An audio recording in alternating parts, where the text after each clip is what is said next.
is hell. This is a sentiment that has been echoed in many works of art. From the hauntingly memorable song Zombie by the Cranberries, to the striking and horrifying worlds of historical fiction such as Platoon and Saving Private Ryan, war stories stick with you.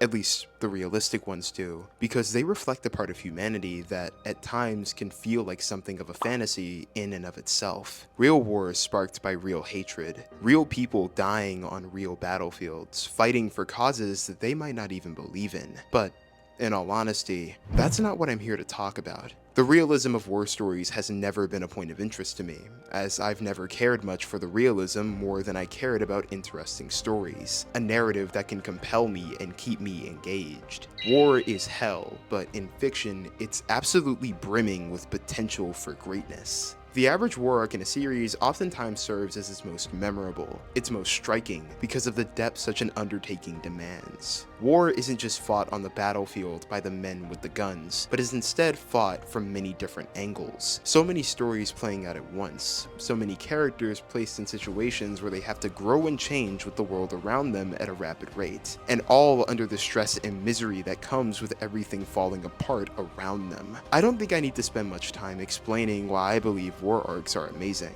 But for those of you who just checked the length of this video, you already know I'm gonna do it anyway. So sit your ass down, open your ears, and let me tell you why war is amazing.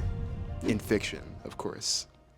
Now, some of you may be asking the question, what is a war arc exactly? Well, for starters, much like most terms in the English dictionary, everyone tends to have their own definition of these things. But for the sake of simplicity and covering all of my bases, I'm just gonna give you mine. A war arc is a storyline that involves two or more sides of a conflict meeting in one or more battles that is intended to be the deciding factor of their conflict. And no, this doesn't apply to sports anime. Smartass. Some popular war arcs in fiction include the War of the Best in One Piece, the Fourth Great Shinobi War in Naruto, and the recent Paranormal Liberation War in My Hero Academia. These arcs all fit my definition of a war arc perfectly, and are generally considered the turning points of their respective stories, with each of them either serving as the ending to a saga, or the grand finale of their series as a whole. The turning point isn't the war itself, however, but instead the events that take place during the war. One of my favorite examples of this can be seen in Sword Art Online's final arc, the War of Underworld. At this point in the series, many characters have fought, died, and reappeared,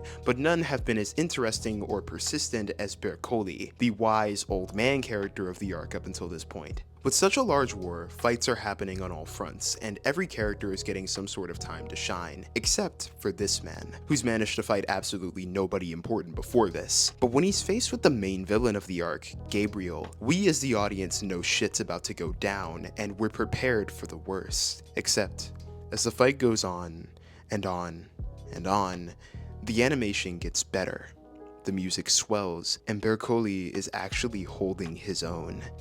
Until eventually, he wins.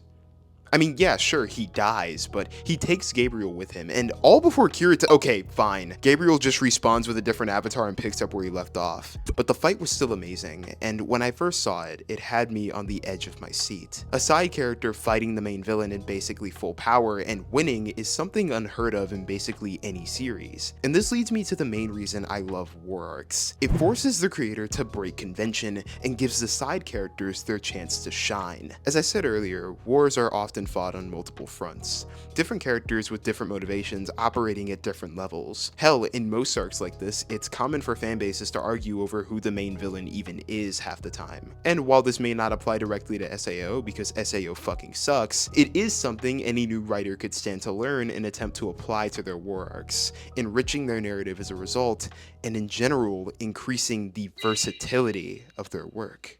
Being versatile is a must when writing any story of any capacity, but especially when writing war arcs in particular. Over the course of this video, I've primarily focused on describing how war arcs serve as a great opportunity to cover different perspectives of a singular conflict, resulting in a grander narrative with greater stakes, as well as giving you the ability to give your characters more agency as they cover different areas of the battlefield. And you can see this in the way that different series handle wars as a whole. The rising tension, the grand battle, and diplomatic inclusion, which is displayed in narrative after narrative. And if you're looking for a series that operates on this principle of versatility that I just described, then look no further than the mess of CGI and hype-ass fight scenes that is Kingdom.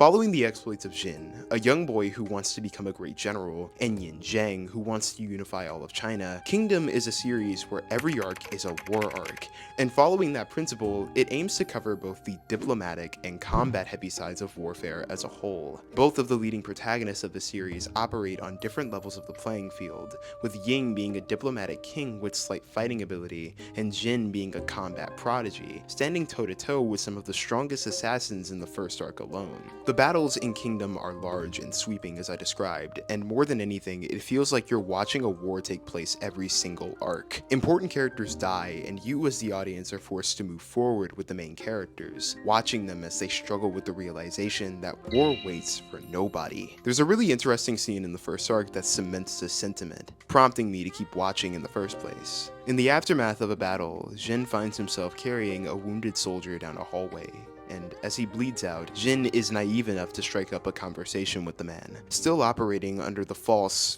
delusional belief that he can still be saved. But before long, the rest of the team stops, putting an end to the charade, and Jin drops the man to the ground, clearly scarred by the whole exchange and saddened by his death. It's shit like this that makes war arcs so amazing to me. Their ability to slow the pace to a crawl with real scenes like this.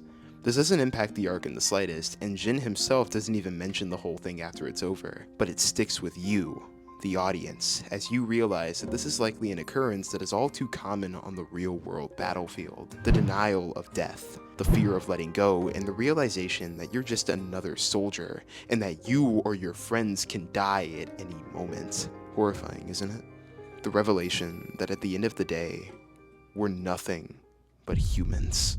Violet Evergarden is not a series with a war arc, nor does it have any crazy fights outside of like a few seconds. It's not a story about two sides fighting for dominance, and the main character isn't a scrappy teenager looking to make a name for themselves. So why am I talking about it here? Because it features something that I rarely see, even in the stories that I've just spent this whole video praising: a human element. Earlier, I said that I couldn't care less about realism, about a story going out of its way to force me to come to the same understanding time and time again.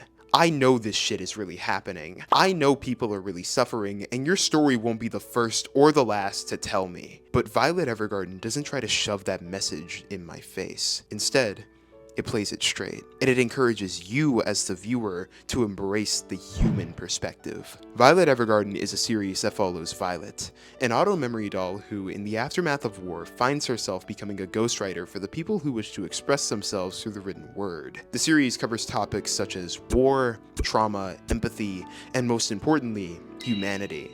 War is hell, even in fiction, and if you think for a second that your story won't benefit from showing the effects of conflict on your characters, you couldn't be more wrong. Violet Evergarden is an entrancing narrative, aiming to show the effects of war on the people forced to live with it, something that genuinely happens in real life. Something that I, almost self-contradictingly, want to see explored more in fiction, just with less spectacle and more heart, more authenticity. When writing your war stories or showing off your characters in a sweeping war arc, be mindful of how you tell your story. If you're covering things from multiple angles, show the effects of the conflict on everyone involved. Take advantage of the information unique to one experience and connect it all with a story that rewards your audience for being invested in every character. And if you're writing it from a single perspective, go all in on that perspective and really show how war in and of itself can be a journey for the individual. The fights can be amazing and flashy, the characters can be over the top and fun, but never lose the humanity, the consistency that makes the chaos of war something that can be understood in the first place. War isn't amazing, but the stories that come from it are. My name is John Sage, and thanks for watching. Hello, it is Editing Room John once more, here again to thank you all for watching yet another video of Arrow Sage Writing. This is the first Arrow Sage Writing video of 2025, and I truly hope that we can begin this year off with a bang. I have a lot planned, I have a lot of things that I want to do for the channel and just in general, so I hope that this can kind of set the tone for the rest of the year and somewhat be the beginning to a new era for this channel and me as a person. I put a lot of work and effort into this video, and this might be one of my best works yet, so I'm excited that I get to share it with you guys. And I'm just happy to have you guys here in general. For those of you that don't know me, my name is John. I am a stupid teenager that likes to write books and make YouTube videos. I hope you will all enjoy your stay here. I hope you enjoyed the video. And I'm not going to try to hold you up for too long. These sections can get really awkward if I try to stretch them out. So, yeah, my name is John Sage. Thank you for watching and have an amazing rest of your day. Peace out, everyone.